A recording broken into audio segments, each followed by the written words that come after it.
우리 옆 사람과 인사하실까요? 예수 안에서 힘냅시다. 힘내야 돼요. 너무 더워가지고. 들어오실 때 예배이고 또 교회여서 얼굴은 그래도 이제 그런 소망의 얼굴이 딱 이렇게 되어 있는데 날씨가 워낙 더우니까 몸에 전체적으로 힘이 탁 빠져 있어서 얼마나 안쓰러운지. 우리가 날씨는 어떻게 하지 못하지만 하나님의 은혜 가운데 우리가 말씀 위에 굳게 서면 그래도 믿음의 선한 싸움에선 승리할 줄 믿습니다. 성군이라고 불렸던 남유다의 왕 요아스가 죽고 아들 아마샤가 왕이 됩니다. 당시 아마샤의 나이가 25년이고 총 다스린 기간은 29년입니다. 아마샤에 대한 평가는 처음에는 좋았어요. 자, 3절 한번 보실까요? 3절 시작.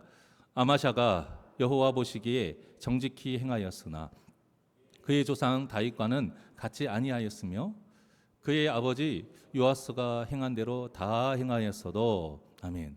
본문에 보면 여호와 보시기에 정직히 행하긴 행하였는데 중요한 단어가 뭐예요? 그의 조상 다윗과는 같이 아니하였다. 이게 무슨 말일까요? 하나님의 뜻에 맞게 선하게 살았던 모습이 있기는 하나 온전하지는 못했다 이거예요. 틈이 있었다라는 거죠. 구멍은 뚫려 있었다라는 거예요. 처음에는 그 구멍이 그렇게 많지는 않고 크지도 않았는데 이게 점점 이제 커집니다. 그래서 다윗처럼 끝까지 최대한 구멍을 메꾸면서 살려고 했던 삶이 아니었다라는 거예요. 다윗은 처음부터 믿음이 좋았던 사람도 아니고 아무것도 하지 않고 믿음을 끝까지 유지했던 사람도 아닙니다. 우리가 다윗의 그 모습을 통해서 본받아야 될 것은 무엇이냐? 상황하고 상관없이, 환경하고 상관없이 다윗은 그 믿음의 틈을 메꾸려고 끝까지 노리겠던 사람이라는 거예요. 교만한 자와 겸손한 자의 차이는 바로 그겁니다. 교만한 자는 내 지금의 어떤 믿음의 상태를 만족하고 이 정도면 믿음에 구멍이 없겠거니 생각하고 가만히 있는 거예요. 하지만 신앙은 우리의 믿음은 정체라는 건 없습니다. 성장을 하든지 퇴보를 하든지 둘 중에 하나인 거예요. 본인만 착각하는 겁니다. 그렇게 나는 메꿔져 있으니까 구멍이 없겠지라고 생각하는 그 시점부터 균열이 가기 시작하는 것이죠. 그런데 다윗은 이 믿음의 원리를 알았어요. 그래서 끝날까지 계속 그 메꾸기 위해서 노력했던 자, 구멍이 나지 않도록, 금이 가지 않도록 그렇게 믿음으로 바로 섰던 자가 바로 다윗이고 우리가 또 본받아야 될 점입니다. 성경에서는 북이스라엘의 왕과 남유다의 왕에 대해서 표현하는 방식이 좀 각각 달랐어요. 선한 왕에 대해서는 여호와 보시기에 정직했다라는 표현을 다 사용합니다. 그런데 이 선하게 일하지 않고 악하게 살았을 때에는 좀 다른 표현을 해요. 남유다는 다윗과 같지 않다 이런 표현을 사용하고요. 북이스라엘은 여로보암의 죄를 따라가고 거기서 떠나지 아니하였다 이런 표현을 사용합니다. 두 차이가 있어요. 근데 이 아마샤는 어디 나라 사람이에요? 어디 나라 왕이에요? 남유다예요. 남유다이기 때문에 다윗을 기준으로 이제 평가가 된 것이에요. 처음엔 아마샤가 하나님을 기쁘시게 하는 일을 하긴 했습니다. 그럼에도 아마샤는 아버지 요아스와 똑같이 중요한 것을 하지 않았어요. 그게 무엇이냐? 산당을 없애는 일입니다. 산당은 제가 저번에 말씀드린 것처럼 잘못된 방법으로 하나님을 섬기는 장소예요. 특히 북이스라엘이라면 제가 이해는 가요. 그런데 남유다에는 무엇이 있어요? 성전이 있잖아요. 성전이 있는 남유다에서도 이 산당이 많았다라는 것은 참 충격적인 사실입니다. 그런데 이 산당의 이 뜻을 이어받은 산당 신앙은 아직도 전 세계 곳곳에 퍼져 있어요. 우리나라도 마찬가지고요. 성경하고 토속 신앙하고 이방 종교하고 섞인 거예요. 겉모습은 기독교이지만 그 실체를 파고 들어가면은 짬뽕이 정결하지 않다라는 거예요. 순도 100%가 아니라는 것이죠. 어떤 성도들 중에서는 아직도 목사에게 기도를 받으면서 길흉화복을 물어요. 그리고 어떻게든지 또 처방을 받아요. 표현만 다를 뿐이지, 부채만 안 들고 방울만 안 들었을 뿐이지 똑같다라는 거예요. 우리나라도 예외가 아닌 것이요. 이런 기독교 신앙하고 토속 신앙하고 섞여져 있는 게 굉장히 많잖아요. 대표적인 게 일천번제입니다. 일천번. 그런데 이런 미신적인 요소가 아직도 이 기독교계에서도 남아 있는 것. 그 중에 하나가 무엇이냐면 사순절 신앙, 잘못된 사순절 신앙. 정확하게 이제 제가 말씀을 드리면 우리 교회가 속한 곳은 대한예수교 장로회 합동 측이죠. 1999년에 총회에서 인정을 어떻게 했냐면 사순절을 교회의 절기로 인정하지 않습니다. 이것은 사순절을 지키면 죄다 어떤 그런 의미가 아니라 사순절이 성경에서 제정한 성경적인 절기가 아니라는 뜻인 거예요. 다른 절기들은 분명히 성경을 근거로 해서 나온 거예요. 근데 사순절은 그렇지 않습니다. 여러 가지 이유가 있지만 제가 간단하게 4개를 설명해 드릴게요. 첫 번째를 보게 되면 화면이요. 사순절은 성경이 제정한 절기가 아니고 로마 카톨릭의 전통입니다. 카톨릭에서 만든 거예요. 옛날 중세 교회에서. 또 두 번째로 보게 되면 종교 개혁자들 주축이 되는 사람이 이제 우리가 마틴 루터와 칼뱅을 얘기하죠. 존 칼뱅. 마틴 루터는 약간 유연하지만 존 칼뱅과 같은 경우는 교회 절기로 확실하게 이제 폐지를 시킵니다. 또 세 번째 이유가 무엇이냐면 절기와 금식을 이게 의무화하는 것인데 이렇게 되면 공로주의와 형식주의에 빠질 위험이 너무 다분하다 그거예요.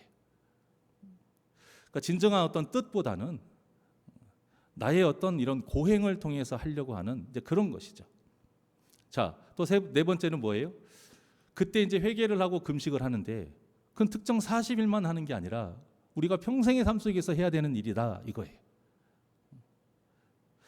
장로교 교리의 근간인 이제 보통 칼빈이 썼던 기독교 강요라는 책에는요 이렇게 나와 있어요. 다음 화면요. 종교개혁은 한번 해보실래요? 시작. 종교개혁은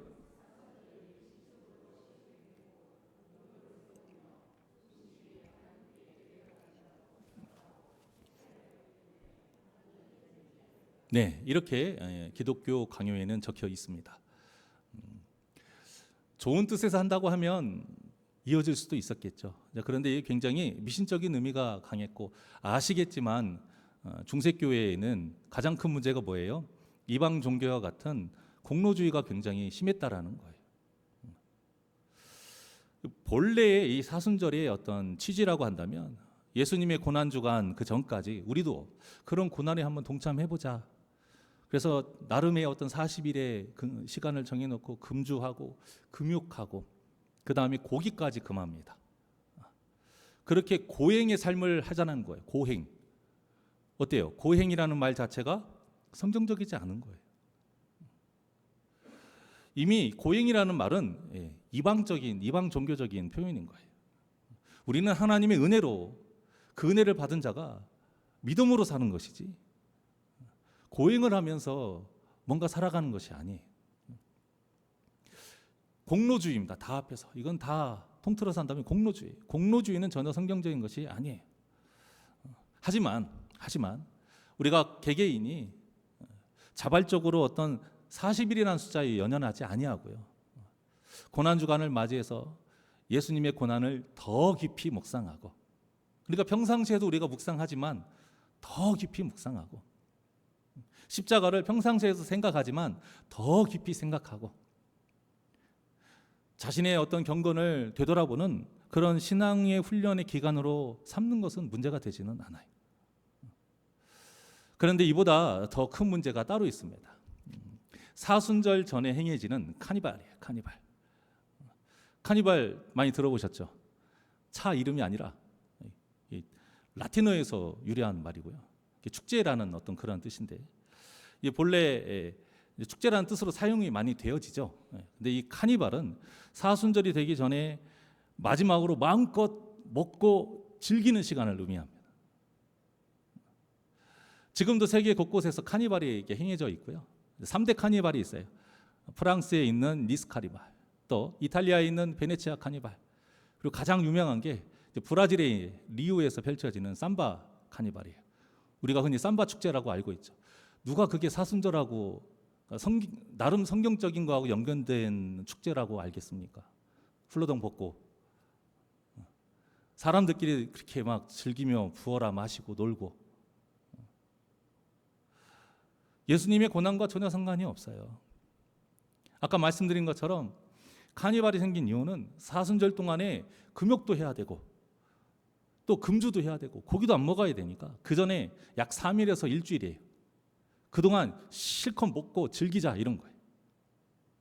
그리고 실제 이 삼바 이 카니발은 이미 옛날부터 이게 굉장히 문제가 됐던 것이, 모르는 사람들끼리 성적으로 굉장히 문란하게 그런 일이 벌어지는 때가 이때예요. 이런 우리가 하나님의 말씀을 바로 알지 못하면 어떻게 되겠습니까? 입으로는 하나님께 기도와 찬양을 하고 손으로는 헌신을 하면서 실제로는 하나님과 전혀 상관없는 타락한 삶을 살 수도 있다라는 것입니다. 이게 바로 산당신학이에요. 이게 산당신학. 그러니까 산당신학은 무슨 어떤 것만이 아니라 우리 교회가 지금 없다 할지라도 우리가 말씀에 바로 서지 않으면 언제라도 새로 생길 수 있는 것이 산당신학이에요. 그리고 기존에 있었던 산당신앙을 폐지하는 것은 굉장히 쉽지 않습니다. 이게 북이스라엘 남유다만의 일이 아니에요. 아직도 1000번째가 잘못됐다고 하면서 없애지 못하는 교회가 많아요. 잘못된 거 인식 못하는 교회도 있지만 쉽지 않습니다, 여러분. 그러니 더욱더 말씀에 바로 서셔서 우리의 하나님을 향한 모든 신앙의 이 삶이 헛되지 않도록, 잘못되지 않도록, 더러운 산당신앙이 우리 이 교회와 신앙생활에 자리 잡지 않도록 철저하게 말씀으로 분별하시고 늘 기도하며 무장하며 승리하시기를 주님의 이름으로 축원합니다. 자, 본문을 계속 이어가겠습니다. 아마샤가 처음에는 하나님을 기쁘시게 했어요. 그 중에 하나가 대표적인 게 뭐냐면 자신의 아버지를 죽인 원수들 있죠. 신복들. 그 신복들을 다 죽였는데 그때의 당사자만 죽이고 자녀들을 죽이지 않은 거예요. 이것은 아마샤의 성품이 참 온화하고 선하고 마음이 넓어서가 아니라 하나님의 말씀에서 금했기 때문에, 그래서 그 말씀을 순종한 거예요. 그러니까 믿음으로 한 거죠. 이때만 해도 믿음이 있었어요. 6절을 한번 볼까요? 6절. 자, 시작. 왕을 죽인 자의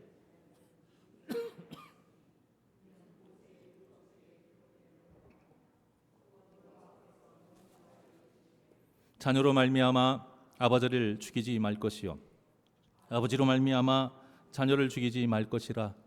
오직 사람마다 자기의 죄로 말미암아 죽을 것이니라 하셨더라. 아멘. 자, 이것은 신명기서 24장 16절의 말씀을 인용하는 거예요. 우리가 흔히 말하는 연자제, 연자제를 하지 않은 겁니다. 세상에서는 역사적으로 이 연자제가 당연시 됐어요. 3족을 멸하고 9족까지도 멸합니다. 물론 잔인한 일이긴 하지만 왜 그럴까요? 일단은 어차피 원수가 됐어요. 그러면 내가 아무리 선을 베풀어도 그 후손이 아버지와 자기 가족의 원수를 갚으려고 하지 않겠습니까? 그러니까 그 후안의 싹을 싹 뽑아버리는 게 바로 이런 연좌제를 적용해서 일망타진한 거예요. 싹 다. 그런데 하나님께서는 이것을 악하다라고 말씀하시는 거예요. 왜 그럴까요? 이 연좌제의 목적이 뭐예요? 순전히 자기 자신을 위한 거예요. 권력과 이익을 위해서 아무 죄 없는 그 가족끼리 후환을 남기지 않게 해서 살인하는 거예요. 그러니 그 연좌제 안에 하나님의 뜻이 담겨 있겠습니까? 하나님은 질서의 하나님이시고 공의 하나님이시잖아요. 죄를 지은 사람만 벌을 받아요. 이것이 마땅한 거예요. 모든 사람에게 또한 사랑을 베푸시는 그 하나님. 그렇기 때문에 죄를 짓지 않은 사람에게 어떻게 그 죄를 물을 수 있겠어요? 결국 하나님의 질서는 무엇이냐? 모든 사람들이 인정할 수밖에 없는 공평한 사랑인 거예요. 그러니까 교회에서도 질서를 바로잡기 위해서 성도에게 필요한 것은 헌법도 아니고요, 직급도 아니고 바로 사랑이에요. 사랑. 헌법이 필요 없다라는 게 아니라 헌법을 지키며 나아갈 때에도 사랑으로 해야 돼. 교회에서 치리가 펼쳐질 때는 정말로 사랑으로 치리를 해야 돼. 마찬가지로 우리가 이 직분에 섬기는 것도 사랑으로 섬기고 사랑으로 자기의 일을 감당을 해야 이 교회의 질서가 바로 잡히는 겁니다. 질서가 잡힌다는 건 평화롭다라는 걸 의미해요. 평화롭다. 평화로워지려면 모두가 불만족하지 않고 만족한다는 뜻 아니에요? 모두가 기쁘다라는 뜻이잖아요. 그러니까 이러한 기쁨의 열매가 맺으려면 사랑 없이는 될 수가 없어요. 그래서 끊임없이 성경에서는 사랑하라고 말씀하고 있는 겁니다. 나조차도 완전하지 않은데, 완전하지 않은 내가 누군가를 함부로 정죄할 수 있을 것이며 사랑하지 못할 이유가 어디 있겠느냐? 이게 하나님의 끊임없는 말씀이에요. 그것을 지금 지킨 거예요. 그것을 지킨 거예요. 그러니까 이건 너무 잘했기 때문에 성경에 딱 기록되어 있습니다. 아마샤가 끝까지 잘하면 좋은데 에돔 전쟁을 나가서부터 이제 문제가 생깁니다. 하나님의 그 도우심 가운데 아마샤가 에돔과의 전쟁에서 대승을 거둬요. 이때 셀라를 쟁취해서 욕드엘이라고 불렀는데 여기가 바로 이제 오늘날 요르단의 대표 관광지인 페트라입니다. 페트라. 여기까지는 아마샤의 이제 좋은 면이 많이 말해져 있고요. 이제 문제는 그 다음이, 아마샤가 에돔과의 전쟁에서 대승을 거두고 나니까 교만해지기 시작한 거예요. 승리를 했으면 더 겸손해져서 그것이 하나님의 은혜인 것을 알고 더 하나님의 뜻대로 나아가야 되는데 이제는 욕심이 생긴 거예요. 어라? 할만하네. 당시에 가장 큰 강국 중에 하나가 에돔이었거든요. 그러니까 에돔도 이겼는데 북이스라엘쯤이야, 비벼볼만 하지, 이런 생각을 가진 거예요. 그런데 전쟁의 승패는 군대의 숫자가 달린 것이 아니잖아요. 이미 그 전에 이스라엘이 세워지게 된 배경부터 어떻습니까? 가나안 땅의 그 고지였던 여리고성을 할 때에 숫자로 이긴 것도 아니고요, 전술로 이긴 것도 아니고 무기로 이긴 것도 아니에요. 오직 누구의 힘으로? 하나님의 힘으로 이긴 거잖아요. 이 전쟁은 하나님의 손에 달린 것인데, 또 그들이 그렇게 존경했던 다윗도 분명히 그렇게 고백을 하고 골리앗을 이겼음에도 불구하고 사람이 욕심이 생기면, 교만해지면 눈이 가리워집니다. 그래서 북이스라엘 왕 요아스에게 선전포고를 한 거예요. 그러니까 이제 요아스 왕이 한마디로 말하면 까불지 마, 이렇게 말을 합니다.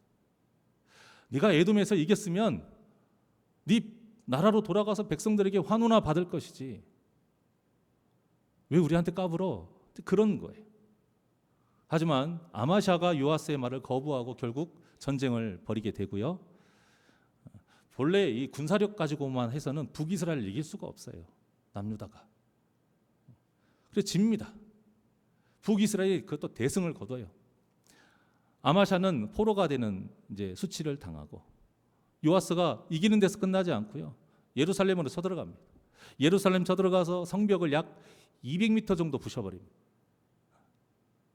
그것도 모자라 하나님 전에 다 들어가서 창고에 있던 보물들, 값진 것들을 다 약탈하고요, 사람들도 볼모로 데려갑니다.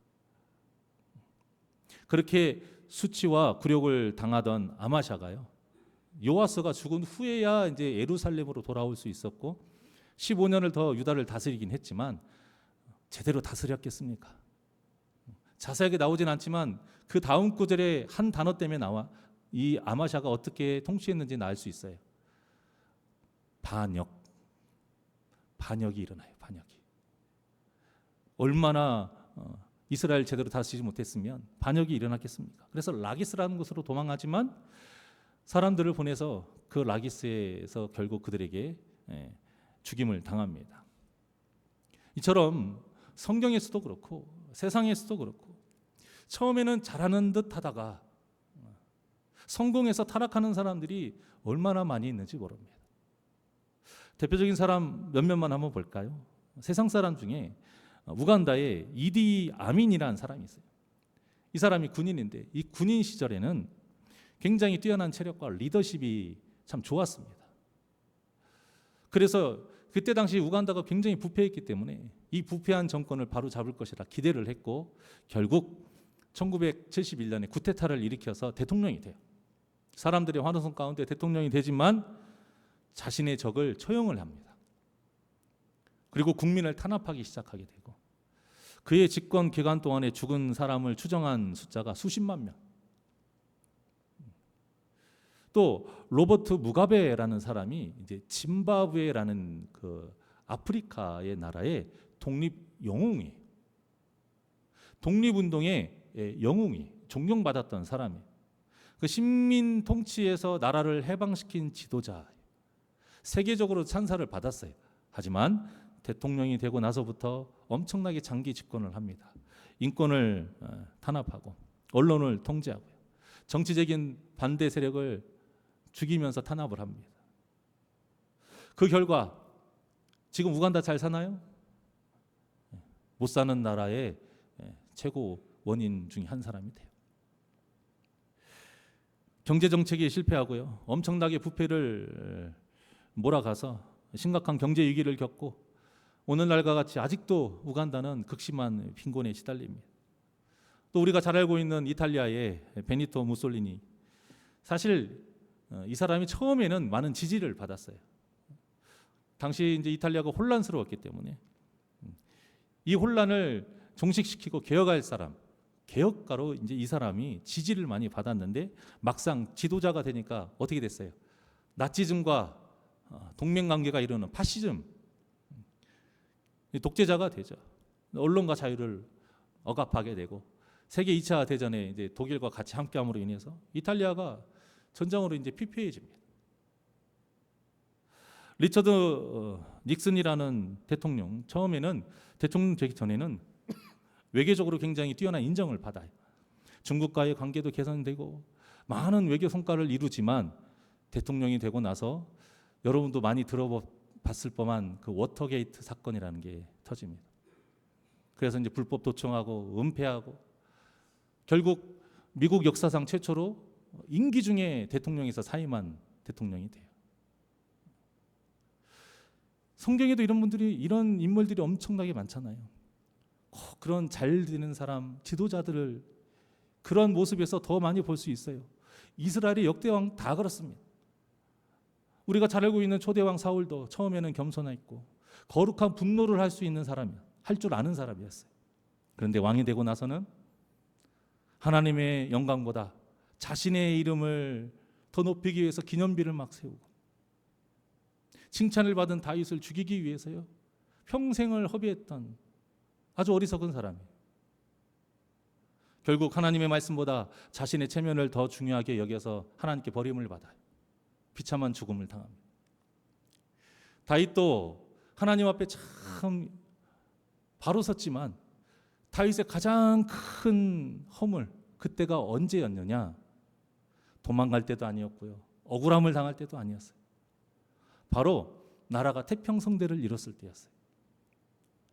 다윗은 젊은 시절도 그렇고요. 사울에게 쫓겼을 때도 그렇고 하나님만 의지했던 사람이에요. 전쟁을 나가서도 항상 선봉했었습니다. 지도자가 뒤에 있지 그렇게 선봉 서는 게 쉽지 않아요. 자, 그런데 왕이 되고 나서 태평성대를 이루고 전쟁마다 다 이기게 되니까 전쟁 중에 나가질 않고 왕궁에서 늘어지게 낮잠을 자다가 무슨 죄를 짓습니까? 충신 우리아의 아내 바세바를 범합니다. 그리고 자신의 죄를 덮기 위해서 우리아도 죽입니다. 솔로몬도 처음에는 다윗과 같이 하나님의 마음에 맞는 길을 걸어갔지만 점점 자신의 왕권을 견고히 다루기 위해서, 세우기 위해서 이방 나라들과 정략 결혼을 해요. 그래서 이스라엘의 우상이요 물밀듯이 밀려 들어옵니다. 결국 이스라엘과 백성들을 영적인 피폐의 그러한 나라와 사람으로 만드는 주범이 돼요. 주범. 이처럼 우리도 마찬가지라는 거예요. 우리가 이러한 일들을 보면서 우리 자신의 이 삶을 정말 잘 관리를 해야 됩니다. 우리는 세상에 좋은 것들을 얻기를 원해요. 성공도 하기를 원합니다. 잘 되기를 원합니다. 그리고 하나님께서 그 소원을 들어주실 때가 있어요. 우리가 바래서라기보다 하나님의 은혜 가운데 우리에게 좋은 것이게 주시는 것이죠. 우리가 바래서 하나님이 움직여서 열심히 붙잡았더니 그래 너 줄게 이것이 아니라 우리에게 그때가 좋으니까, 우리에게 그 환경이 좋으니까 주시는 거예요. 그러면 우리가 그 하나님의 은혜를 잊지 않고 기억하면서 더 믿음으로 바로 서야 되는데 어때요? 그 좋은 것에 취해가지고 하나님을 잊어버리게 된다 이거예요. 그 좋은 것을 쫓아가다가 믿음이 떨어지게 된다라는 거예요. 그 좋은 것을 취하고 누리고 살다가 하나님과 멀어지게 된다라는 거예요. 그래서 예수로 인해서 시컷 거룩하게 변화됐던 우리의 마음이 변질이 되어 썩어버리게 되는 것입니다. 물론 세상의 성공과 부유함이 절대 죄는 아니에요. 하지만 이 모든 것이 하나님의 은혜인 것을 잊어버리는 그 순간, 그래서 내가 이룬 것이라고 착각하고 교만해지는 그 순간 우리는 타락하는 거예요. 성공은요, 하나님을 떠날 이유가 아니라 더욱더 하나님께 가까이 해야 할 이유인 거예요. 하나님께서 우리에게 부유함을 주시고 자녀들을 잘되게 하시고 생각지도 못한 일들을 이루게 하시는 이유는 더 하나님께 가까이 오라는 하나님의 그 뜻이 담겨 있는 것이지, 그걸 쫓아서 떠날 이유가 되면 안 된다는 겁니다.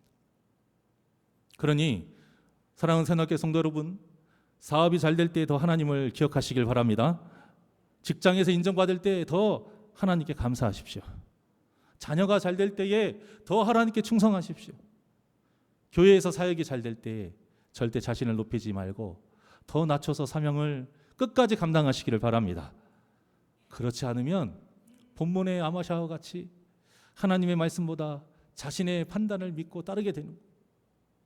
그러면 북이스라엘에게 패망한 것과 같이 우리는 타락해서 실패하는 삶을 살게 됩니다. 그래서 성도는 성공보다 하나님과의 관계를 제일 소중히 여겨야 돼요. 하나님과의 관계가 좋아지면 하나님은 우리에게 가장 좋은 것으로 때에 맞게 넘치도록 부어주시는 분이라는 것을 꼭 기억하시길 바랍니다. 누가 하신 말씀이에요? 예수님이 하신 말씀이에요. 예수님. 우리가 하나님과의 관계가 제일 좋고 그걸 제일 소중히 여기며 나아가면 하나님께서 반드시 우리를 좋은 길로 인도해 주실 줄 믿습니다.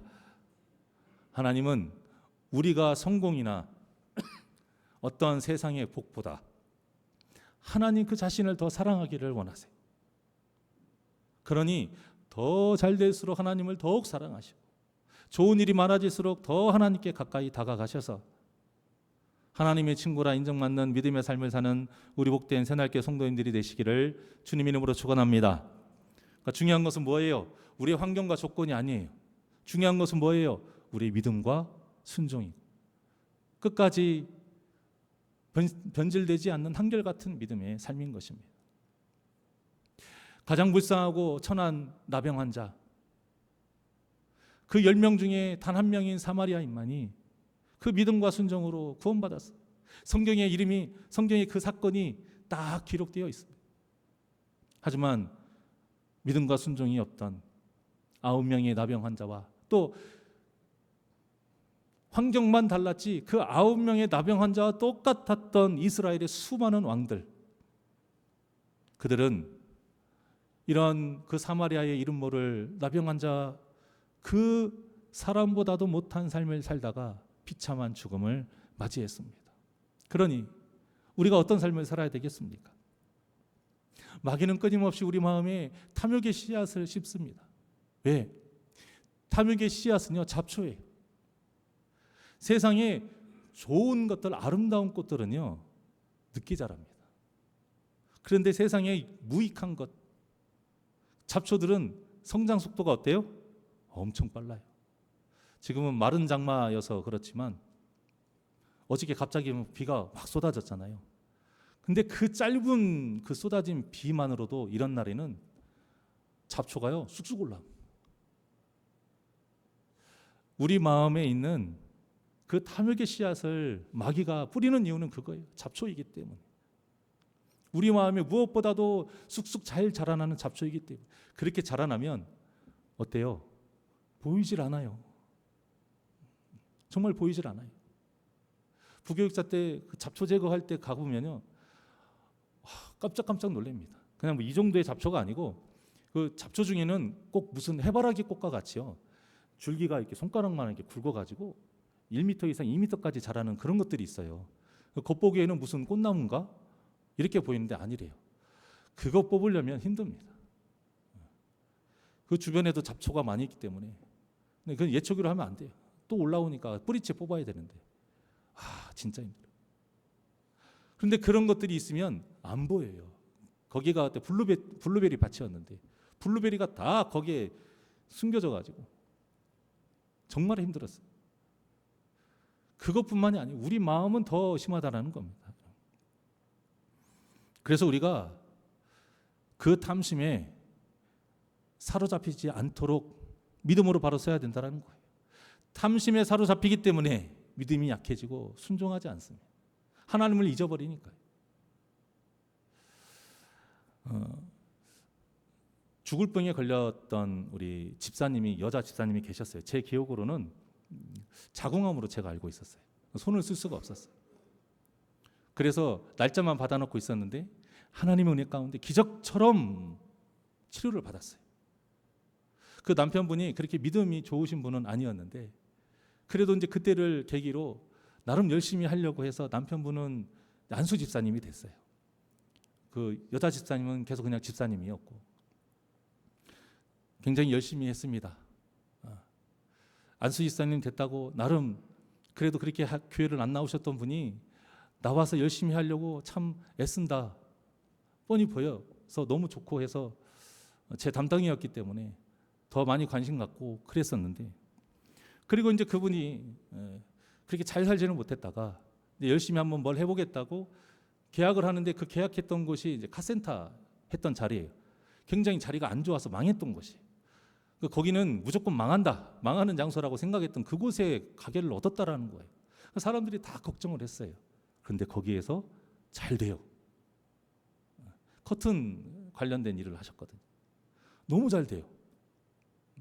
자, 그런데 점점 교회에 빠지기 시작합니다.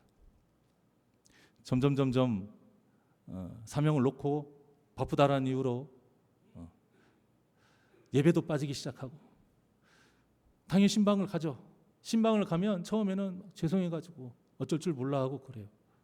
저한테 죄송할 게 뭐가 있나요? 우리가 하나님 앞에 바로 서야 되니까 온 거죠. 하나님께 죄송한 일이죠. 그러니까 교회 나오세요. 그래야죠. 죄송합니다 하고 그러면 나왔다가 또 빠지면 또 갔다가, 이런 일들이 길어지면서 점점 빠지는 기간이 늘어나요. 그러니까 전에는 오면은 그래도 웃는 얼굴로 뭐라도 이렇게 음료수라도 하나 주려고 그랬는데 이제 들어가면 표정이 불편해하는 표정이 나옵니다. 근데 우리가 또 그런다고 해서 안 갈 수는 없잖아요. 그래도 갑니다. 권면을 해요. 처음에는 그래도 잘 들었던 분이 대답이 없어요. 네, 알겠습니다. 이 정도만 해요. 그리고 나중에는 이제 불쾌한 얼굴이 표를 확 내는 거예요. 그래도 기도하면서 갔어요. 또 권면을 했습니다. 그래도 우리가 신앙생활 잘해야죠. 무엇보다 죽다가 살아났으면, 하나님께서 그 영혼을 살려주셨으면 최소한 본인이라도 열심히 해야 될 거 아니에요. 그런데 권면을 하는데 어느 날 그 남편 안수 집사님이 항상 바쁘게 돌아다니니까 저를 만날 일이 거의 없었는데 그날은 두 분이 같이 있었어요. 그 자리에서 버럭 화를 내더라고. 내가 알아서 하는데 왜 이렇게 사람 힘들게 하냐고. 막 그렇게 화를 내는 거예요. 그리고 나서 얼마 있다가 교회를 나갔습니다. 지금 어떻게 사시는지는 몰라요. 저는 그때 그 모습이 아직도 잊혀지질 않아요. 저는 바랍니다. 지금 교회를 분명히 옮겼을 것이고 거기에서 잘 신앙생활을 했을 거라고 하고 있을 거라 생각해요. 그리고 저는 그러기를 바라요. 사람은 실수할 수 있으니까. 그런데 그러한 모습을 보면서 그분만이 아니라 그러한 일들을, 그러한 똑같은 그 길을 걸어가시는 분들을 참 많이 봤어요. 그러면서 나는 그러면 안 되겠구나. 나 자만하면 안 되겠구나. 나는 저러지 않으리라 확신하지 않고 살아야겠구나. 죽다가 살아났는데도 저 정도인데, 죽을 병 한 명 걸리지 않았던 내 인생이 앞으로 잘 됐을 때에 내가 저러지 않으리랑 보장 없는 것 없잖아요. 제 삶 속에 사역을 하면서 지금 현재가 가장 잘 되고 가장 행복하고 가장 높은 곳이고 가장 좋습니다. 그래서 오늘 말씀을 준비하면서 또 준비하다가 그때 이 두 분의 이 부부가 생각이 나면서 다시 한번 제 마음을 다잡고 여러분 앞에 지금 선 것입니다. 이때에 더 하나님을 잊지 않고 기억하는 자, 이때에 절대 교만하지 않고 겸손하게, 이때에 나태해지지 않고 더 충성하고, 이때에 더 사람이나 환경에 가까이 다가가지 않고 하나님께 가까이 다가가는 사람으로 되고자 더 결단하는 마음으로 이 자리에 섰습니다.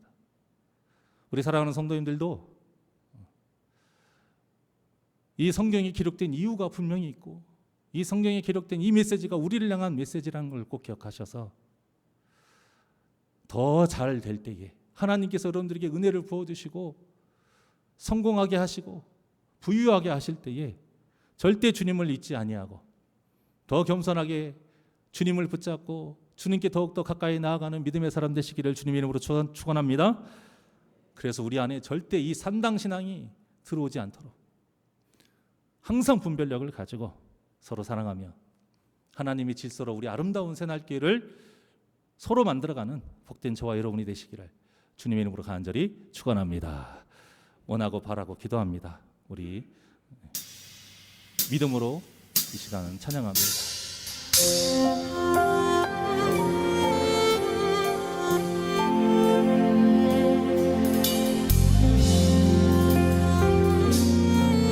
이 세상을 살아가는 동안, 이 세상을 살아가는 동안에 나의 힘을 의지할 수 없으니 기도하고 낙심하지 말 것은 주께서 참 소망이 되심이라. 이 세상을 살아가는 동안에 나의 힘을 의지할 수 없으니 기도하고 낙심하지 말 것은 주께서 참 소망이 되심이라. 하나님의 꿈이 나의 비전이 되고 예수님의 성품이 나의 인격이 되고 성령님의 권능이 나의 능력이 되길 원하고 바라고 기도합니다. 우리 두 손을 가슴에 얹고 오늘 말씀을 기억하면서 이 찬양이 우리의 신앙의 고백이 되기를 원합니다. 주의 길을 걸어가는 동안에, 주의 길을 걸어가는 동안에 세상의 것 의지할 수 없으니 감사하고 낙심하지 말 것은 주께서 참 기쁨이 되심이라. 하나님의 꿈이 나의 비전이 되고 예수님의 성품이 나의 인격이 되고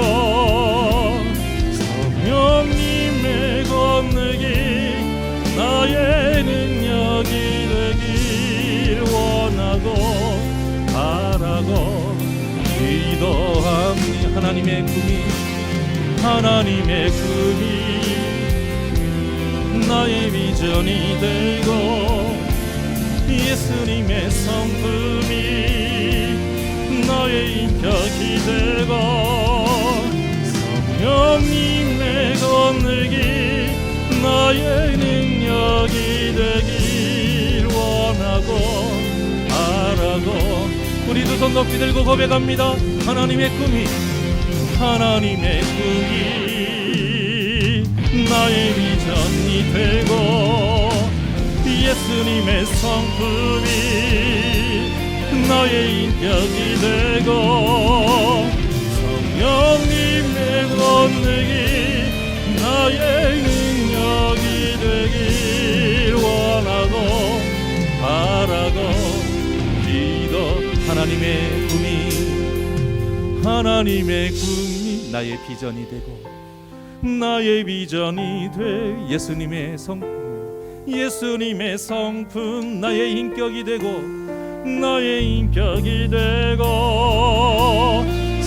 성령님의 권능이 나의 능력이 되길 원하고 바라고 기도합니다.